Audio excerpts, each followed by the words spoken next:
Tere! Minu nimi on Harald Lepisk. Iga aasta viin läbi enam kui 100 koolitust või õppesündmust. Või tähendab viisin. Siis, kui tuli koroonaviirus, muutus kõik. Õppesündmused kas lükati edasi või tühistati. Minu esimene reaktsioon optimistina oli positiivne. Väga hea! Puhkus! Lõpuks saan lugeda läbi kõik need raamatud, mida ma seni ei ole saanud lugeda. Lõpuks on mul aega tegeleda enda loovprojektidega. Aga siis tuli esimene halb uudis. Selgus, et elukaaslase kontor pandi ka karantiini ajaks kinni ning elukaaslane kolis kodukontorisse ja kui täpsem öelda, siis minu senisesse kontoriruumi. Mind pagendati elutuppa töötama. Ka selle võis kuidagi üle elada, aga tõeline obadus tabas mind siis, kui lasteaiast teatati, et ärge homsest enam lapsi lasteaeda tooge. See tähendas seda, et ühel päeval järsku oli mul 3-aastane kolleeg, kes siis määras minu lõviosa päevastest tööülesannetest, tegevustest ja töökorraldusest. Kuidas siis nendes tingimustes ellu jääda ja toime tulla ja võib-olla mitte ainult toime tulla, vaid siiski ka rokkida?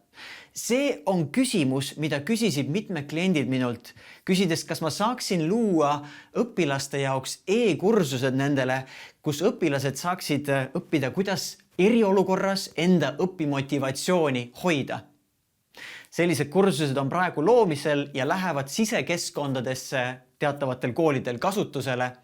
Küll aga need samad põhimõtted, millest ma nendes e-kursustes räägin, olen ma pannud kirja ühte suurde põhjalikku artiklisse, kus on võetud ette konkreetsed küsimused, mida õpilased, millega nad hädas on ja ma olen pakkunud omalt poolt neile võimalikult praktilised nõuanded, mida siis on võimalik teha selle jaoks, et nendes oludes ikkagi suuta keskenduda, suuta ümber lülituda, suuta ikkagi see materjal läbida ja suuta väärtuslikku kvaliteetset tööd teha. Sa leiad need õpetused selliselt aadressilt nagu inspiratsioon.ee/eriolukord. Inspiratsioon.ee/eriolukord on aadress, kus on siis parimad õppetunnid asjad saadaval. Nii et mine ja avasta seal, mis on need asjad, mis võiksid aidata sul nendes tingimustes mitte ainult ellu jääda, vaid siiski jätkuvalt rokkida.